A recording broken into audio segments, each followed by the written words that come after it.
Bienvenidos al canal de Costos y Gestión.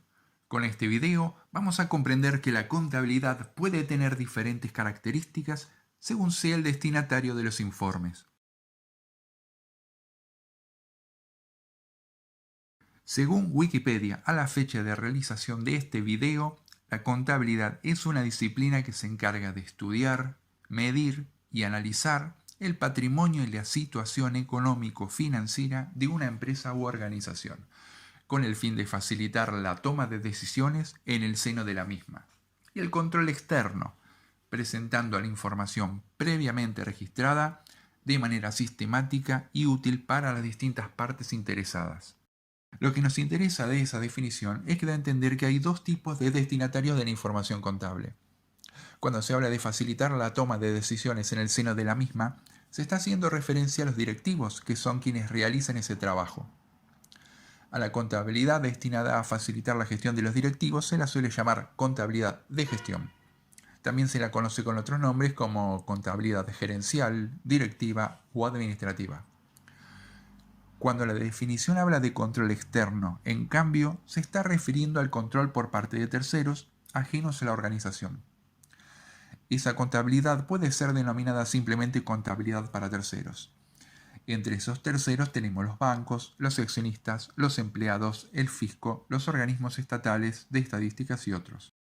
La principal característica que distingue a la contabilidad para terceros es que está regulada por normas externas al ente. La empresa u organización no puede elegir qué normas utilizar. Por ejemplo, las normas impositivas buscan que todos paguen impuestos bajo las mismas reglas y además evitar maniobras para evadirlos. Las entidades estadísticas, como por ejemplo el INDEC en Argentina, buscan que la información que brindan los entes esté realizada con criterios homogéneos para poder integrar la información de las distintas empresas e informar estadísticas sectoriales y nacionales.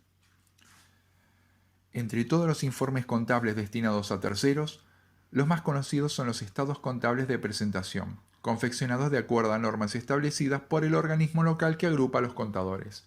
Por ejemplo, en Argentina, cada jurisdicción provincial tiene un consejo profesional de ciencias económicas.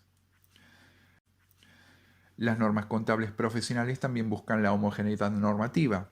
Esa homogeneidad permite que, por ejemplo, los bancos pueden establecer criterios generales para determinar la capacidad de pago de sus clientes. La contabilidad que provee esos informes es la contabilidad patrimonial, también conocida como contabilidad financiera o general. En la contabilidad para terceros, gran parte de los criterios privilegian la protección de los intereses de los inversores por encima de la realidad económica.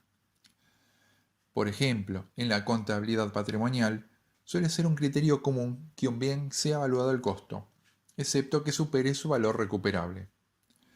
O sea, conceptualmente toma como válidos dos criterios opuestos para evaluar un bien: el costo de ingreso al patrimonio y el valor de salida del mismo. Y no elige uno por encima del otro. No dice cuál criterio representa de mejor manera el valor económico de un bien. Por el contrario, solo se decide por el que sea menor en el momento de la evaluación.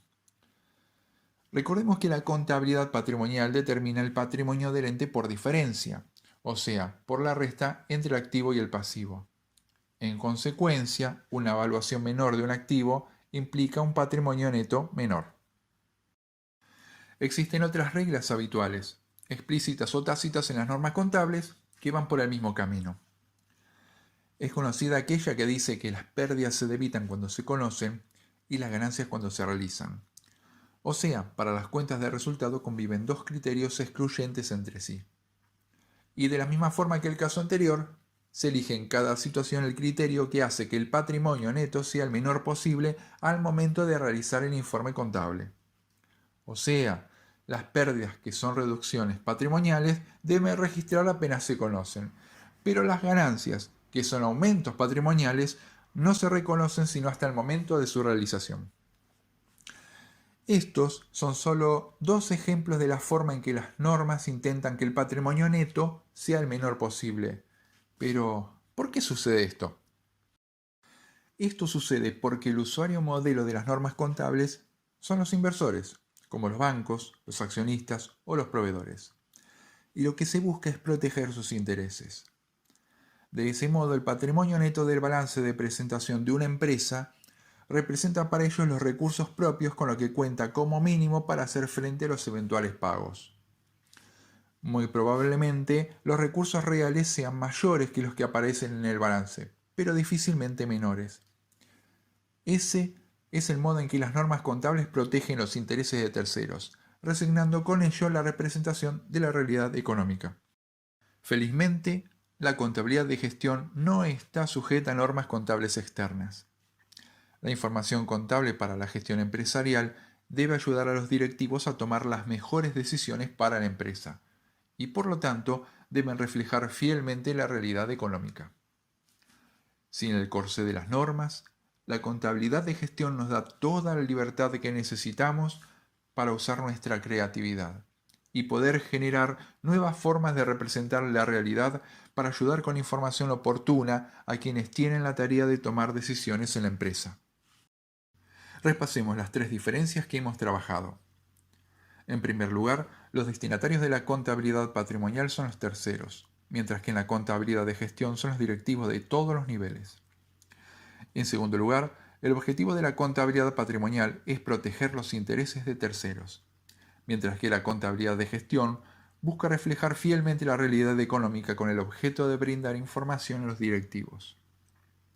Y en tercer lugar, la contabilidad patrimonial está regulada por las normas técnicas profesionales, mientras que la contabilidad de gestión no está sujeta a normas externas. Ahora agreguemos tres diferencias más. En primer lugar, en la contabilidad patrimonial la frecuencia de la información suele ser baja. Los balances de presentación son anuales, excepto en el caso de las empresas que cotizan en bolsa donde suelen ser trimestrales. En la contabilidad de gestión, como es necesaria para controlar la marcha del negocio, se suele requerir mayor frecuencia, que habitualmente es mensual, aunque puede ser algo mayor o menor, según las características del negocio y el estilo de gestión de sus directivos. En segundo lugar, a la contabilidad patrimonial se le exige precisión. Esto hace que lleve mucho tiempo hacerla. Un balance de presentación suele tardar meses en ser confeccionado. A la contabilidad de gestión, en cambio, se le suele requerir oportunidad aunque se pierda algo de precisión, porque de nada sirve una información precisa entregada después de que la decisión fue tomada. Finalmente mencionaremos que la contabilidad patrimonial incluye solo información monetaria, mientras que en la contabilidad de gestión se requiere además información en cantidades físicas, como las unidades producidas o vendidas. En definitiva, la contabilidad patrimonial es una formalidad de cumplimiento obligatorio, mientras que la contabilidad de gestión surge de la necesidad de información de los directivos y debe elaborarse a su medida. Con esa reflexión doy por finalizado el tema. Les mando un abrazo virtual y los despido hasta el próximo video.